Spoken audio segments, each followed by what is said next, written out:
గత వారం ఎవరి కొరకు చెప్పుకున్నాం? దేని కొరకు చెప్పుకున్నాం? ఎవరి కొరకు? పౌలు శీల కొరకు. అయితే వారు ఎందు నిమిత్తము దెబ్బలు పొందారు? ఎవరి కొరకు చెప్పగలరా? ఎవరి కొరకండి? చెప్పాలి. ఎవరి కొరకు? మంచి పని, మంచిదే, మంచి మాట. ఇంకా అసలైన మాట చెప్పటం లేదు. ఆ స్వస్థత కలిగిన ఆ దెయ్యం పట్టిన స్త్రీ కొరకు అన్నీ చెప్తున్నారు, అసలైంది చెప్పటం లేదు. ఆయన అన్నీ పొందడం గల కారణం ఒక వ్యక్తి ఉన్నాడు. ఎవరండి? గట్టిగా మీరు చెప్పట్లేదు. ఎవరో? ఎవరన్నారు? స్తోత్రం. హల్లెలూయా, హల్లెలూయా. ఒక్క జైలాధికారి కొరకు ఆయన బట్టలు చింపవేయబడి ఆయన మీద ఉమ్ము వేశారు, ఆయన బెత్తాలతో కొట్టారు, రక్తం వచ్చినట్లు కూడా ఆయనకున్న అర్హతను బట్టి చూస్తే వారు ఎవరు చెయ్యి వేయలేరు ఆయన మీద. కానీ ఆయన ఒక ఒక ఒక పని కొరకు ఆయన పూనుకొని ఎన్ని సమస్య అయినా, ఎన్ని ఇబ్బందులైనా, అసలు ఒక దెయ్యాన్ని వదిలితే సన్మానించి దండ ఇవ్వాల్సింది పోయి వీధులంబడ బట్టలు చింపి తిరగడం ఏంటండి భయంకరంగా. ఆయన్ని తీసుకెళ్లి న్యాయాధిపతులు, వారే న్యాయం తీర్చేవారు, దరిద్రులు వారు. ఒక సేవకునికి న్యాయం తీర్చేవాడు భూమి మీద ఎవడు లేడు, ఏకైక దేవుడు యేసయ్య మాత్రమే. హల్లెలూయా, హల్లెలూయా. ఒక దెయ్యము చెప్తున్న మాట ఏమిటి? వీరెవరంటండి? వీరెవరట? సర్వోన్నతుని దేవుని సేవకులండి వీరు. ఈ దాసులను వీరు ఎందుకు వచ్చారటండి ఇక్కడికి? ఈ మాసిదోనియా ప్రాంతానికి వారు ప్రకటన చేస్తున్నందున ఆ లూదియా అనే స్త్రీ యొక్క హృదయం తెరవబడినందున, అయ్యా నేనే కాదు నాతో పాటు నా కుటుంబం కూడా రక్షణలోకి రావాలి అనే ఆలోచనతో తీసుకెళ్ళందున అక్కడ జరిగిన కార్యమును బట్టి ఆ దెయ్యం మాట్లాడుతుందేమని వీరు ఎందుకు వచ్చారో తెలుసా? రక్షణ మార్గము తెలుపుటకు. హల్లెలూయా, హల్లెలూయా. ఆ రక్షణే ఆ జైలు అధికారికి దొరికింది. వెంటనే ఏం చేసినట్టు ఆయన పాదాల మీద మోకాళ్ళు పడిపోయి, అయ్యలారా రక్షణ పొందుటకు నేనేమి చేయాలి? చూసారా, ఒక్క వ్యక్తి కొరకు తన ప్రాణాలను విడిచిపెట్టినందుకు కూడా ఆయన ఆశపడ్డాడే, సిద్ధపడ్డాడే. ఆ ప్రేమ యేసయ్య దగ్గర నుంచి వచ్చిన ప్రేమ. హల్లెలూయా, హల్లెలూయా. ఇది మధ్యలో వదిలిపెట్టి వెళ్ళిపోయేది కాదు. నీ దగ్గర డబ్బులు ఉన్నప్పుడు, మా కుటుంబంలో అదే జరిగిందండి.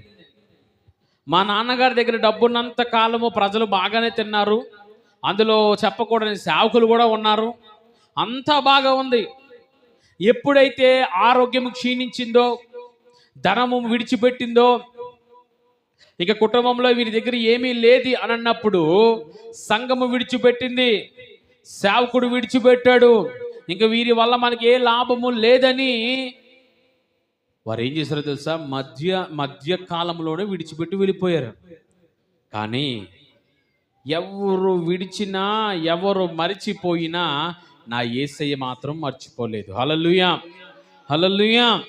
ఆయన చెయ్యి పట్టుకొని నడిపించాడండి. ఆయన కష్టకాలమందు గుండె చెదిరిపోయిన దినాలలో, కన్నీరును తుడిచే అస్తము లేని సమయములో, వేదన వెంటాడుతున్న వేళలో తన కుడి అస్తమును చాపి ఆ ఊబి నుండి యేసయ్య లేవనెత్తాడు. హల్లెలూయా.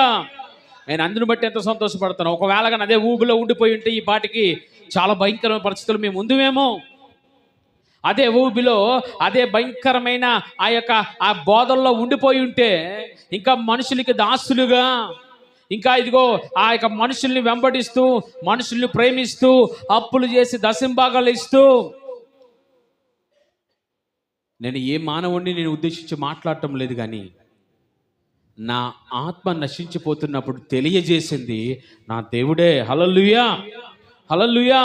నేను ఎప్పుడు కూడా కృతజ్ఞత కలిగి ఉంటాను మన రాజేష్ గారి కొరకు. ఎందుకో తెలుసా?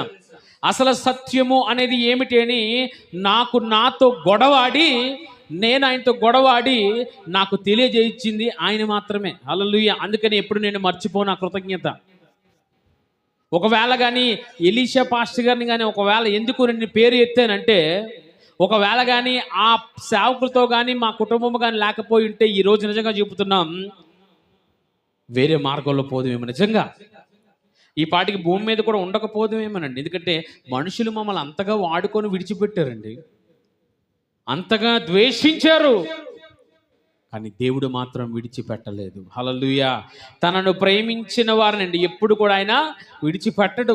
మేము ఏ మానవులకు చేయలేదు, దేవునికి చేశామని అనుకున్నందునే దేవుడు ఈరోజు ఈ విధంగా నడిపిస్తున్నాడు. ఆస్తులు, అంతస్తులు, మేడలు, బిల్డింగ్లు, కార్లు లేకపోవచ్చు, కానీ అంతకన్నా విలువైన రక్షణ దేవుడు ఈరోజు మా కుటుంబానికి అనుగ్రహించాడు. హల్లెలూయా, హల్లెలూయా.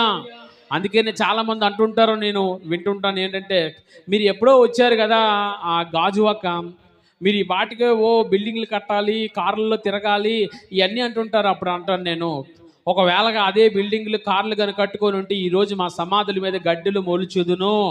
ఎందుకో తెలుసా? మేము వాటి వైపు పరిగెట్టినప్పుడు, ఆ ఆశీర్వాదాల వైపు పరిగెట్టినప్పుడు మా యొక్క జీవితం దేవుని వైపు ఉండదు, మా మనసు దేవుని వైపు ఉండదు, ఇవి ఒక మనుషుల వైపు ఉన్నందున మేము ఏనాడో మరణించదు. అవి ఏమీ లేనందునే దేవుని వైపు మేము తిరిగాం. హల్లెలూయా, హల్లెలూయా. జాగ్రత్త. ఎప్పుడు కూడా మనము అయ్యా నాకు అది కావాలి, ఇది కావాలి, గొప్పవాడిని అయిపోను అనుకుంటే నువ్వేమవుతావో తెలుసా? జాగ్రత్తగా వినండి. లోకం వైపు చూసిన వారు ఎంతోమంది పడిపోయారండి. మనం అలాగా ఉండకూడదు. హల్లెలూయా, హల్లెలూయా. మనం చూసుకున్న గత వారంలో ఒక్క జైలాధికారి కొరకు ఆయన ఎంతో ప్రయాసపడ్డాడు. అలాగే మనము కూడా ఉండాలని మనము నేర్చుకున్నాం. హల్లెలూయా చెప్దాం అందరూ కూడా. అయితే ఈ దినాన్న వాక్యంలోనికి వస్తే, ఈ దినాన్న ప్రపంచం అంతా కూడా ఫాదర్స్ డే అని సెలబ్రేట్ చేసుకుంటున్నారు. అమ్మ గుర్తుందా మీకు? ఈరోజు చాలామంది ఏమన్నా తండ్రుల దినోత్సవము అని చాలా దగ్గర వారి నాన్నను ప్రేమిస్తూ స్టేటస్లు ఏంటి వారు చాలా విధాలుగా పెడుతున్నారు. కానీ అవన్నీ చూసినప్పుడు నాకు ఒక విషయం దేవుడు నాకు ఇచ్చిన విషయం ఏమిటంటే, ఇహలోక తండ్రేమి తల్లేమి నిజమే, దేవుడిచ్చిన వారు ఏంటి, దేవుడిచ్చిన వారు తండ్రి ఎంతో ప్రయాసపడతాడు కుటుంబం కొరకు. మంచి తండ్రులు ఉన్నారు, చెడ్డ తండ్రులు కూడా ఉన్నారు. అమ్మా అర్థమవుతుందా మీకు? భూమి మీద ఎవరు ఉన్నారండి? మంచి తండ్రులు ఉన్నారు, చెడ్డ తండ్రులు కూడా ఉన్నారు. మంచిగా తండ్రి ఉన్నంత కాలము కుమారులు కుమార్తెలు కుటుంబం సంతోషంగా ఉంటుంది. చెడ్డ తండ్రులు అంటే ఎవరు? తాగి ఇంటి వారిని పట్టించుకోకుండా వారి కుటుంబాన్ని నాశనం అవుటకు గల కారణం వారి తండ్రే. ఏంటి? హిట్లర్ తెలుసా భూమి మీద? అమ్మ జాగ్రత్తగా వినాలి, మీరు నా వైపు చూడాలి. హిట్లర్ ప్రపంచంలో భయంకరమైన క్రూరత్వము కలిగిన నాయకుడు. ఆయన మొదట వారి యొక్క తండ్రి విషయంలో మనం చూసుకున్నట్లయితే చిన్నతనం నుంచే ఎన్నో బాధలు, ఎన్నో కష్టాలు పడ్డాడు. భయంకరంగా చాలా దారుణాలు చూశాడు ఆయన జీవితంలో. ఆ యొక్క తండ్రి యూదుడు వారి తల్లిని ఎప్పుడు కూడా హింసిస్తూ, భయంకరంగా కొడుతూ, తాగుతూ, భయంకరంగా ఆమెను హింసించిన ఆ సందర్భాల్లో చూసి ఆయన నేర్చుకున్న పాఠం ఏంటో తెలుసా? ఏ యూదుడిని కూడా బతకనివ్వకూడదు. అలాగనుకొని ఎంతోమందిని ఆ యొక్క గ్యాస్ ట్యాంకర్లో పెట్టి పేల్చేసాడండి.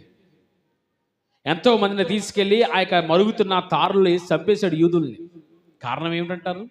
ఆ తండ్రి సరి అయిన రీతిలో కుమారుని ఎదుట ప్రవర్తించలేనందున ఈయన ఆ విధంగా మరణించాడు, ఆ విధంగా తయారయ్యాడు. ఆయన ఎంతోమంది చావుకు కారణమైన ఆ వ్యక్తి ఆఖరికి భయాన్ని జయించలేక తనకు తానే పేల్చుకొని చచ్చిపోయాడు. జాగ్రత్తగా వినండి. మంచి తండ్రులు ఉన్నారు, ఈరోజు చెడ్డ తండ్రులు ఉన్నారు. మరి భూమి మీద వీరిని బట్టి ఆనందించాలా, బాధపడాలంటే లేఖనం సెలవిస్తున్న మాట ఏమిటో తెలుసా? వీరందరూ కొంతకాలమే. ఏంటి? ఇప్పుడు నా తండ్రి ఉన్నా, లేకపోతే నేను తండ్రిగా ఇప్పుడు ఉన్నా నా కుమార్తెకు, నేనైనా నా తండ్రి అయినా ఎవరైనప్పటికీ కూడా ఎంతకాలం అంటారు? ఏంటి ఎంతకాలము? కొంతకాలమే. గత వారములు జరిగిన సంఘటనలు బట్టి చూస్తే తన ఇద్దరు కుమారులు ఆ యొక్క గోదావరిలో పడిపోయి మరణించిన తర్వాత ఆ రఘుయేలు గారు, ఆయన పేరు చాలా గుర్తుంటుందండి. ఎన్నిసార్లు నోట్లో చెప్పుకున్నాను రఘుయేలు అంటే. ఆయన పేరు రఘుయేలు గారు ఆయన పేరు. అయితే ఆయన వారి కుమారులు మరణించినందున ఎంతో దుఃఖము పడినప్పటికీ కూడా ఆయన పలికిన మంచి మాట మనం చూసాం. పరలోకములో ఎవరో ఇద్దరు తక్కువైనందున దేవుడు నా కుమారులు తీసుకున్నాడని ధైర్యంగా చెప్పాడు. ఎందుకంటే జాగ్రత్తగా వినండి, ఈ భూలోకంలో పుట్టిన ప్రతి మానవుడు కూడా ఒక తండ్రి కలిగి ఉంటాడు. ఏంటి? తల్లిదండ్రులు లేనివారు ఎంతోమంది ఉన్నారండి. తండ్రి ప్రేమ లేనివారు అనేకులు ఉన్నారు. కానీ ఈరోజు ఒకవేళ మీకైనా నాకైనా సరే తండ్రి ప్రేమ దక్కింది మనకి. అది దేవునిచ్చిన మన కృప, మంచిదే. కొంతమందికి తండ్రి లేని వారు కూడా ఉన్నారు, కొంతమందికి తండ్రి ఉండి కూడా సమాధానము లేని వారు అనేకులు ఉన్నారండి. ఈవిడ నా తండ్రి అని చెప్పుకోవడం కూడా సిగ్గుపడేవారు ఎంతోమంది ఉన్నారు. కానీ నీకైనా నాకైనా సరే ఒక తండ్రి ఉన్నాడు. ఆయన ఎవరో తెలుసండి? ఎవరో తెలుసా? నేను మరొకసారి ప్రకటిస్తున్న మాట ఏంటో తెలుసా? నీవు నమ్మినా నమ్మకపోయినా నీకు నాకు ఒక తండ్రి ఉన్నాడు. ఆయనే నీ కొరకు నా కొరకు మానవుని యొక్క సర్వ పాపముల కొరకు ఆ సిలువలో మరణించిన నా యేసయ్య. హల్లెలూయా, హల్లెలూయా.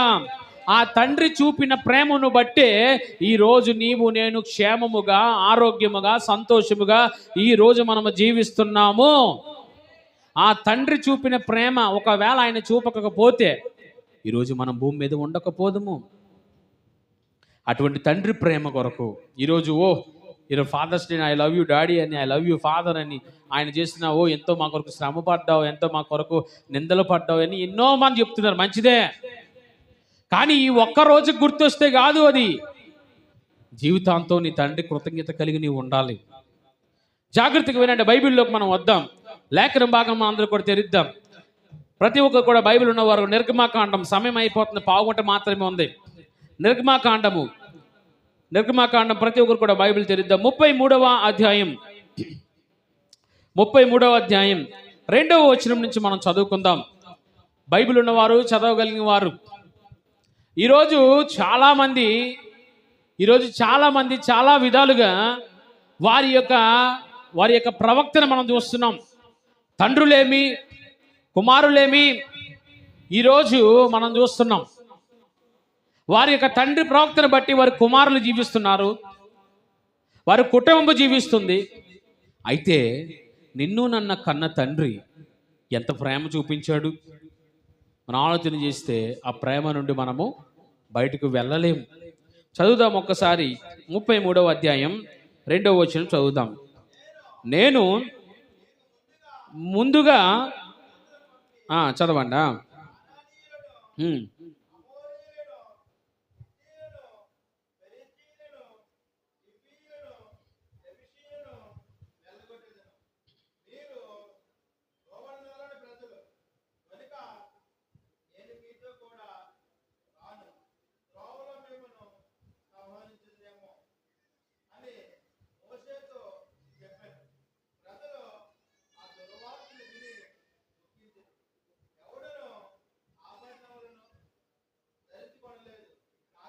చాలండి, 12వ వచనం చదువుదాం.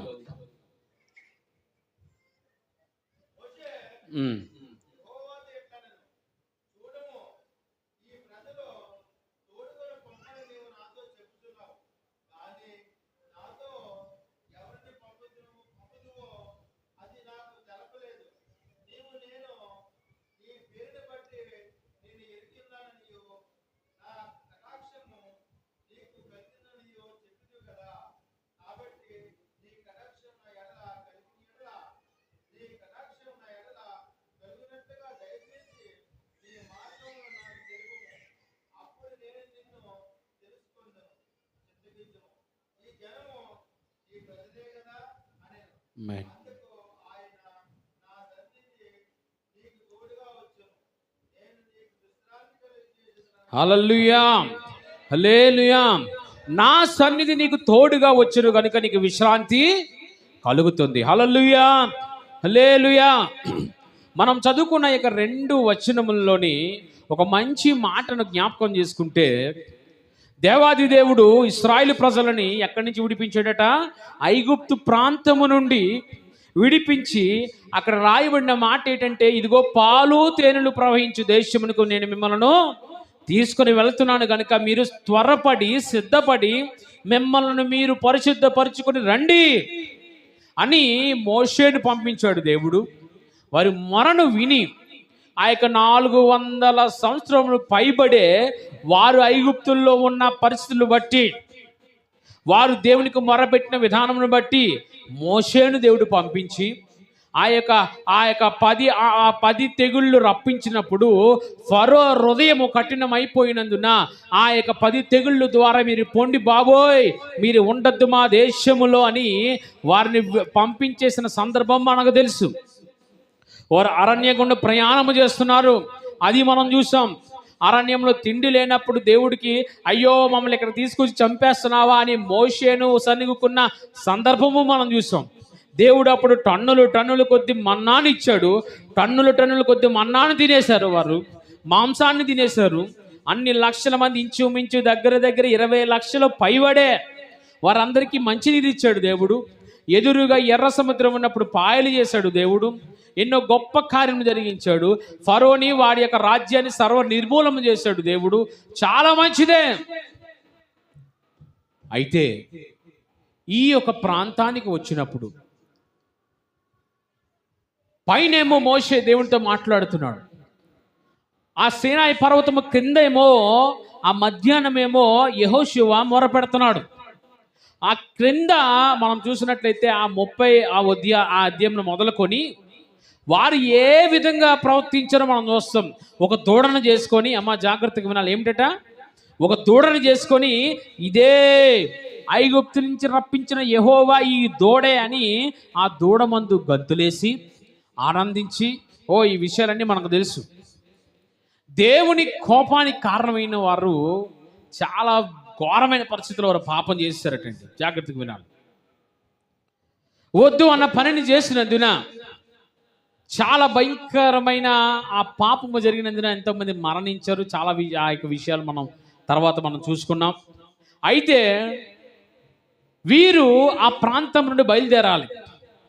దేవుడు మోషేని పిలిచి, అయ్యా నువ్వు రా, ఒకసారి మాట్లాడాలి నీతో. ఇదిగో నీవు పాలు తేనెలు ప్రవహించి దేశంకు వెళ్ళాలి. ఆ ప్రాంతానికి వెళ్ళాలంటే అక్కడ కొంతమంది పనికిమాలిన ఉన్నారు. వారందరినీ నేను నిర్మూలన చేసేస్తున్నాను. కాబట్టి మీకు ముందుగా నేను దూతను పంపిస్తున్నాను. కాబట్టి నేను మీతో రాను. జాగ్రత్త వినాలి. మన వాక్యంలోనికి వెళ్తున్నాం. నేను మీతో రాను. ఒకవేళ వస్తే, మీరు చేసిన పాపము నాకు ఆలోచన వస్తే వెంటనే మిమ్మల్ని ఏం చేస్తానో, ఏం చేద్దాం, మనం సర్వ నిర్మూలన చేసేస్తాడట. ఎవరండి? దేవుడు. ఎందుకంటే వద్దు అన్న పనులు చేయటం మీ యొక్క అలవాటు. మీరు నా పైన సనిగారు, మీరు నా పైన నా విరోధంగా ప్రవర్తించారు. నేను చెయ్యొద్దని నేను మరలా మీకు జ్ఞాపకం చేస్తున్నాను. దేవుడికి ప్రార్థన చేయకపోయినా క్షమిస్తాడు ఆయన. ఒకవేళ నీవు ఇదిగో ఉపవాసం లేకపోయినా క్షమిస్తాడు ఆయన. ఒకవేళ నువ్వు దేవుని నుంచి దూరమైన ఆయన ఆలోచన చేస్తూ నీ పైన ప్రేమ చూపిస్తూనే ఉంటాడు. కానీ ఒకటి మాత్రం చేయకూడదు. ఎవరైనా చెప్పగలరు అది? చెప్పకూడదాం. చాలా ఆ మాట మీ హృదయంలో ఉందండి. అందుని బట్టి మీ అందరికీ వందనాలు.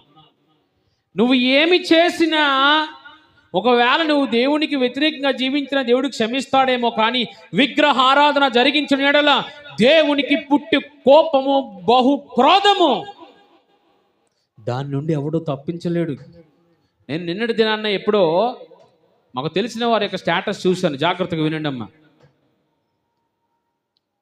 వీరు మందిరానికి వెళ్ళేవారు, వీరు ఆరాధన చేసేవారు. ఎవరో వివాహమునకు వెళ్ళారు, వారు దేవుని ప్రజలు కాదు. వారు జరిగించే అన్యాచారాలలో వీరు కూడా పాల్గొని ఆ యొక్క గంధములు రాసుకుంటూ, ఆ యొక్క స్నానములు చేయిస్తూ, వారికి బట్టలు పెడుతున్న ఆ యొక్క ఫోటోలు ఆ యొక్క స్టేటస్లో పెట్టుకుంటే దేవునికి మహిమ ఇదేమైనా ఏంటి? ఆ మంగళ స్నానములు చేయిస్తున్న సందర్భంలో నువ్వు అక్కడ అడుగే పెట్టకూడదు కదా. వీరు వెళ్ళి ఆ యొక్క పసుపులు రాస్తూ ఆ యొక్క వ్యక్తికి ఒక క్రైస్తవుడు చెయ్యకూడని పనులు నీవు అక్కడ నించొని ఆ యొక్క పనులు జరిగిస్తూ ఫోటోలు తీసి స్టేటస్లో పెడితే అది దేవునికి మహిమ కాదండి. దేవునికి పుట్టు క్రోధము బహు భయంకరమైనది. అది దేవుడు క్షమించుడు. జాగ్రత్తగా వినాలమ్మా. ఒక మందిరముకు వెళ్తున్న నీవు, వాక్యం వింటున్న నీవు, వాక్యము అనుగుణంగా నడుచుకోవలసిన నీవు అన్యాచారంలో పాల్గొంటే దేవునికి మహిమ. దేవునికి నచ్చుతుందా అంటే ఆయన అంటాడు, నాకు నచ్చదు అంటాడు ఆయన. నిజమండి, దేవుడికి నచ్చదు. అమ్మా అయ్యా ఒక్కసారి వినండి, దేవుడికి నచ్చదు. అందు నిమిత్తం దేవుడు ఏం చేశాడో తెలుసా? నేను మీతో రాను. నేను మీతో రాను అంటే ఎంత మాట తెలుసండి అది. దేవుడు మనతో ఉండంట చెప్పాలి. దేవుడు మనతో ఉండకపోతే మనకేం కలుగుతుంది? అమ్మా అర్థమవుతుందా మీకు? అర్థమైన స్తోత్రం చెబుతుంది అందరూ కూడా. నీవు దేవుడట నీతో రాడట ఆయన. మరి నీతో పాటు దేవుడు రాకపోతే ఎవరు వస్తారు? మాకేం తెలుసండి అంటే సింపుల్. దేవుడు రాకపోతే ఎవరు వస్తారు? మీరు చెప్పండి. అక్కడ దేవుడు లేడు, ఎవరుంటారు? అమ్మా చెప్పాలి గడిగా. దేవుడు నీతో రాకపోతే నీతో వచ్చే సాతానుగడు. ఆడొస్తే మంచి జరుగుతుందా? ఆడొస్తే నీకు ఆరోగ్యం కలుగుతుందా? ఆడొస్తే నీకు సంతోషం కలుగుతుందా? ఆడొస్తే నీ జీవితంలో బాగుంటుందా అంటే సర్వనాశనం. దేవుడు అంటున్నాడు, మోషే నువ్వు మంచోడివేనయ్యా, నువ్వు సాత్వికుడివే, నా ఇల్లంతట్లో నీవు నమ్మకస్తుడివే. కానీ ఈ ప్రజలు ఉన్నారు చూడు, ఈ యొక్క కృతజ్ఞత లేని వారు ఉన్నారు చూడు, వీరికి తిండి లేనప్పుడు ఆహారం ఇచ్చి, దాహమైనప్పుడు నీళ్ళు ఇచ్చి, ఇదిగో వీరు అరణ్యంలో చచ్చిపోతున్నారంటే వారిని కాపాడి, రోగాలు రానివ్వకుండా, వారికి ఏ జబ్బులు రానివ్వకుండా, వారి బ్రతుకుల్లో వారిని కాపాడుతూ వీరున్నారు చూసావా? వీరు నాకు నచ్చలేదు. అమ్మా మీరు ఇలాగుంటే మీరు నచ్చరు దేవుడికి చెప్తున్నాను.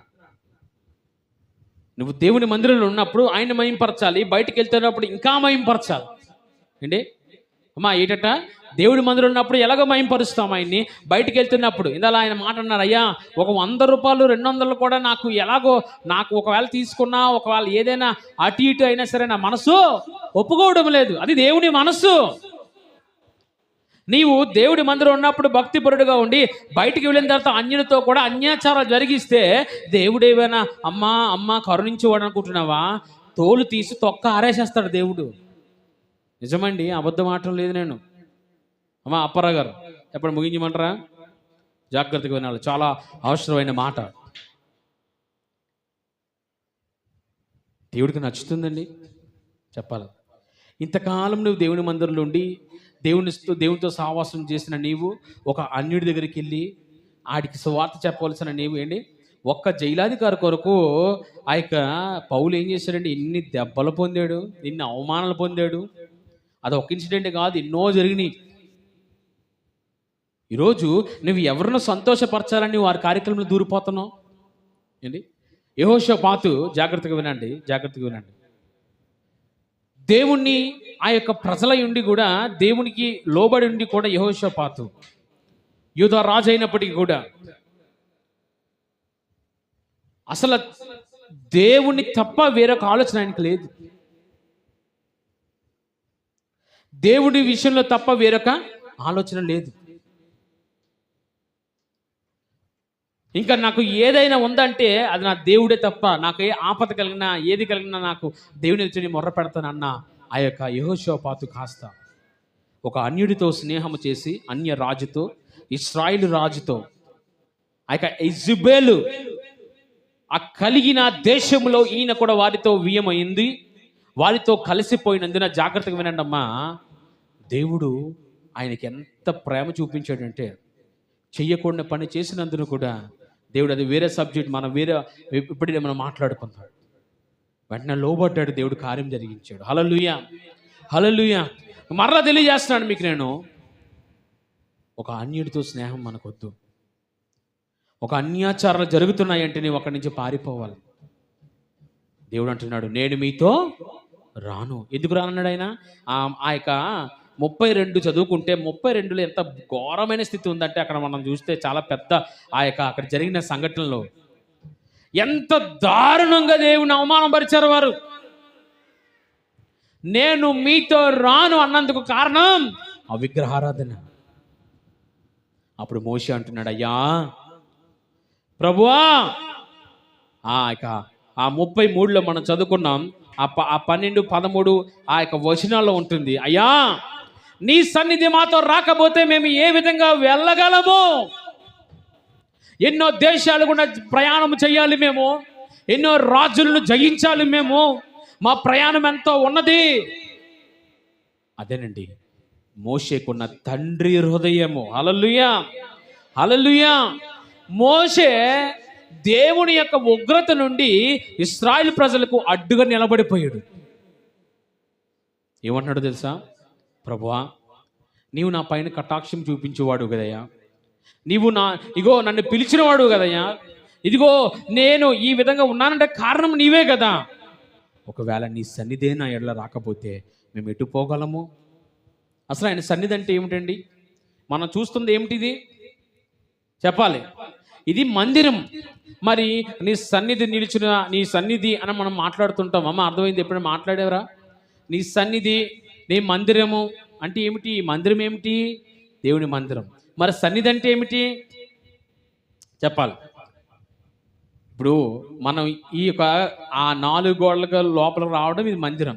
మరి ప్రభువా నీ సన్నిధికి వచ్చామయ్యా, నీ సన్నిధానంలో మేము నిలిచున్నామయ్యా ఏంటండి అన్నారు. ఆ యొక్క రోజంతా దేవుని సన్నిధిలో ఉందని మనం వింటున్నాం. ఆయన సన్నిధి అంటే ఏమిటో తెలుసా? జాగ్రత్తగా వినండి. ఆయన సన్నిధి అంటే ఆయనే.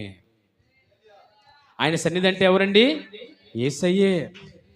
ప్రభువా నీ సన్నిధి నాతో రాకపోతే మేము ఎటు పోగలము దేవా అంటే, దేవా నీవు మాతో రాకపోతే నీ సన్నిధి అని అంటే ఇగో ఏదో మందిరం నడిచి వెళ్ళడం కాదు. ప్రభువా నీవు మాతో రాకపోతే మేము ఎటు పోగలమయ్యా, నీ సన్నిధి మాతో రాకపోతే మేము ఎటు పోగలమని ఒక తండ్రి హృదయం కలిగిన మోషే ఏడుస్తున్నాడండి. అటువంటి తండ్రిది నిజంగా మనకు ఉంటే ఎంత ఆనందము. హల్లెలూయా, హల్లెలూయా. దేవుని ఉగ్రత నుండి, దేవుని కోపము నుండి తన ప్రజలను కాపాడుతున్నవాడు నిజమైన తండ్రి. మనం అనుకుంటాం మాకు ఈ శ్రమలు, మాకు ఈ బాధలు, నిజంగా దేవుడు మాతో ఉన్నాడా అంటే నిజంగా ఆ విధంగా దేవుడు మీతో ఉండడానికి గల కారణం ఏంటో తెలుసా? ఒకవేళ నీ సేవకుడైన తండ్రి ఏమో. ఒక నిజమైన సేవకుడు, ఒక నిజమైన తండ్రి అండి. ఏంటి? ఒక నిజమైన సేవకుడు, ఒక నిజమైన తండ్రి. ఎందుకో తెలుసా? దేవుని నుంచి వచ్చిన ఉగ్రతను ఆ యొక్క తండ్రి కాపాడుతున్నాడంటండి. ఈ భూప్రపంచం మీదకి ఒక భయంకర ఉగ్రత వచ్చిందంట. కానీ ఆ ఉగ్రతని తప్పించింది ఎవరంటండి? నా తండ్రి. ఎవరండి? నా తండ్రి. ఆ తండ్రి యేసుక్రీస్తు. ఆ తండ్రి కానీ లేకపోయి ఉంటే నీ పైన, నా పైన భయంకరమైన ఉగ్రత వచ్చేసిందనట. అది నరకమనే ఉగ్రత. భయంకరమైన ఆ యొక్క నరకమైన ఉగ్రతలో మనం వెళ్ళిపోదాం. కానీ ఆ తండ్రి హృదయము కాపాడిసిందటండి. ఆ సెలువులో తన ప్రేమను చూపించాడట. అందుకే ఈరోజు సంఘానికి దేవుడు కాపరగా ఉంటే, కాపరగా పెట్టిన సేవకుడు ఆ సంఘం మీద పడి తినమని కాదు, వారి కొరకు నువ్వు ప్రార్థన చేయాలి దేవుని ఎదుట. వారు చేసిన తప్పుదముల వల్ల దేవుని ఉగ్రత వస్తే వెంటనే అడ్డుపడి వారి కొరకు ప్రార్థన చేయాలి సేవకుడు అనేవాడు. అంతేగాని సేవకుల మీద పడిపోయి ఆ యొక్క సంఘం మీద పడిపోయి తినమని కాదు సేవకుడికి దేవుడు ఇచ్చిన ఆ అవకాశం. వారి ఆరోగ్యం కొరకు, వారి మారు మనసు కొరకు, వారి రక్షణ కొరకు, వారి జీవితంలో ఇదిగో ఏదైనా కలిగి ఉన్నదంటే అది తండ్రి వలన కలిగినదే. నేను నీతో రానయ్యా, నువ్వేం చేసుకుంటావు చేసుకో అని దేవుడు వదిలేసినప్పుడు మోషే వెళ్ళి బ్రతిమాలుతున్నాడు. అయ్యా నీ కటాక్షం నా పైన చూపించయ్యా. అయ్యా మా ప్రజలతో, ఇగో ఈ ప్రజలు నిజంగా చెడ్డవారే, ఈ ప్రజలు నిజంగా తప్పు చేసిన వారే, కానీ నీవు మాతో రాకపోతే మేము ఎటు పోగలమయ్యా, మేము ఒక్క అడుగు కూడా మేము వెయ్యలేం అని దేవుని సన్నిధిలో మొర్ర పెడుతున్న మోషేని చూసి మనం నేర్చుకోవాల్సింది ఏమిటో తెలుసా? తండ్రి హృదయము కలిగిన మోషే ఇశ్రాయేలు ప్రజలను కాపాడాడు దేవుని ఉగ్రత నుండి. మరి ఈరోజు ఏంటి ఏదో వాక్యం వింటున్నావు వెళ్ళిపోతున్నావు అంతే. ఏంటి నేను నీ కుటుంబంలో ప్రార్థన చేసావు నువ్వు? ఏంటి ఏనాడైనా ఎందుకండి ఏం ప్రార్థన చేయాలండి? ఎందుకంటే నాకు ఎప్పుడు ఈ అప్పులు బాధలు, ఈ యొక్క ఎప్పుడు అనారోగ్యము, ఎప్పుడు ఈ యొక్క సమస్యలు, ఇంకెందుకు ప్రార్థన చేసి ఏం ఉపయోగం? ప్రార్థన చేసి చూడు, వాటన్నిటి నుండి దేవుడు నిన్ను తప్పిస్తాడు. ప్రార్థన చేయకుండా మూలం కూర్చో నా బతికేందుకు, నేను ఎందుకు ఇలాగ ఉన్నానని అనుకున్నావా? నీ బతుకు అలాగే ఉంటుంది. నువ్వు మోకరించి ప్రార్థన చేయి. ప్రభువా సమస్య నుంచి విడిపించు, నా కుటుంబం నుంచి, కుటుంబంలో కలుగుతున్న ప్రతి ఒక్క సమస్యలు విడిపించు, నా కుటుంబం రక్షణలోనికి రావాలని ప్రార్థన చేయి. దేవుడు తప్పకుండా నీ ప్రార్థన ఆలకించి దేవుడు. హల్లెలూయా, హల్లెలూయా. మోషే వదలలేదండి. దైవజనుడైన మోషే చాలా కోపిస్తాడు, కానీ ప్రజల నిమిత్తం తన కోపాన్ని వదిలేశాడు. తనకున్న ఆ యొక్క ఐగుప్తు ఇచ్చి సుఖమును విడిచిపెట్టాడు, ఐగుప్తు ఇచ్చి ధనమును విడిచిపెట్టాడు. దేవుని కొరకు నింద ఎంతో భాగ్యముగా ఎంచుకున్నాడండి మోషే. అందుకని దేవుడు అంటండి, పరలోకంలో మనం పాడేది మోషే కీర్తనలు. అబ్బా స్తోత్రం, హల్లెలూయా హల్లెలూయా. మోషేకి ఇచ్చిన ధన్యత అంత గొప్పదే. తండ్రి హృదయం కలిగిన మోషే అంటున్నాడు, ప్రభువా నీవు మాతో రాకపోతే మేము ఎటు పోగలము? యేసయ్య వచ్చినంత వరకు కూడా మోషే వదలలేదు ఆయన పాదాలు.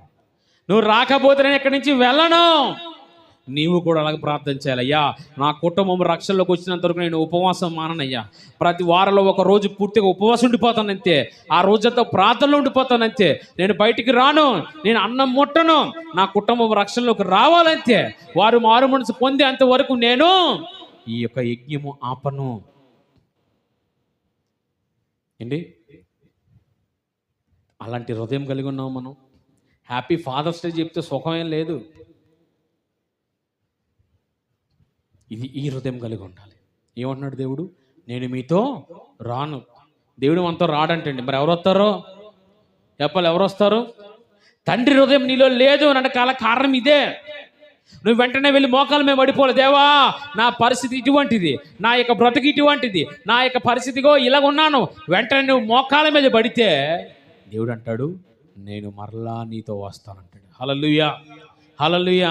ఏమంటాడు దేవుడు మరలా? ఇదిగో నేను నీపై చూపుతున్న యొక్క కటాక్షము, నేను నీపై చూపుతున్న కృప నీకు తోడుగా ఉంటుంది కనుక బయలుదేరని మీరు, నేను మరలా నీతో వస్తాను. దేవుడే విరమించుకున్నాను, నేను రానహే మీతోనే. మీరు ఎన్నిసార్లు చెప్పినా మాట వినడంలోని ప్రజలు మీరే. ఒకవేళ మీరు నాకు కనబడితే సర్వ నిర్మూలన చేసేస్తాను అంటున్నాడు దేవుడు. కానీ మోషే అంటున్నాడు, అయ్యా అయ్యా అయ్యా మీరు ఎలాగనొద్దు, మీరు ఎలాగనొద్దయ్యా. మీరు కానీ మాతో రాకపోతే భయంకరమైన రాజులు ఎదురుగా ఉన్నారయ్యా, భయంకరమైన దేశాలు మా మీద పగబట్టి కూర్చున్నాయి, మేము జయించలేం. నువ్వు రాయ్యా, నువ్వు రా. మీరు చదువుకుని ఇంటికి వెళ్ళు, చాలా మంచి మాటలు ఉంటాయి.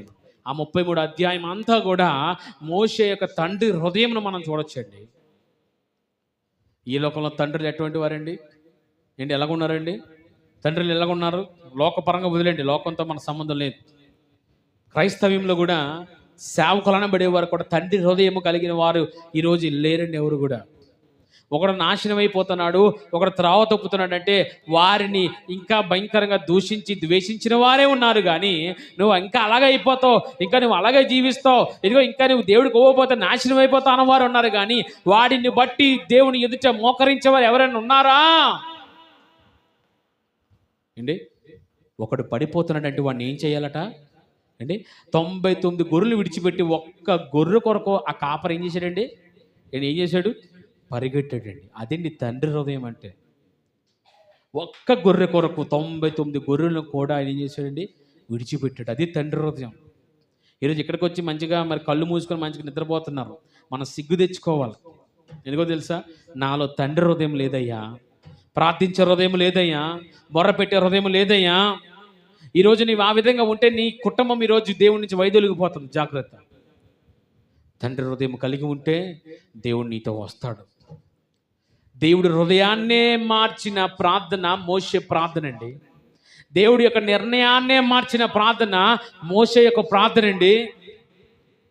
నేను తిరిగి వస్తానయ్యా, పదండి, నీకు తోడుగా నేను ఉంటాను, నా సన్నిధి నీకు తోడుగా వస్తుందంటే నేనే నీతో వస్తానని దేవుడు సెలవిచ్చాడు. హల్లెలూయా హల్లెలూయా. మరి అలా మనం ఉండగలమండి? చెప్పాలి.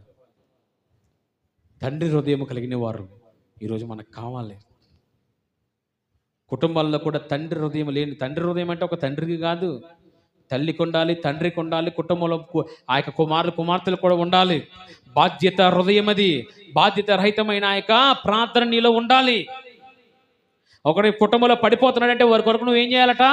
దేవుని పాదాలు పట్టుకోవాలయ్యా, ఇదిగో వారిని క్షమించయ్యా, వారిని క్షమించు. అంతేగాని ఆడు పాడైపోవాలి, రాలిపోవాలి, ఆడు ఊడిపోవాలనే ప్రార్థనలు దేవుడు వినడో. అయ్యా వాడిని క్షమించు అన్న ప్రార్థన ఈరోజు మోషే, మనం చూసి చదువుకుంటున్న మాట, మోషే దేవుడి నిర్ణయాన్ని మార్చేసాడు. ఈరోజు అటువంటి తండ్రి హృదయం మనం కలిగి ఉందుముగాక. ప్రార్థన చేద్దాము.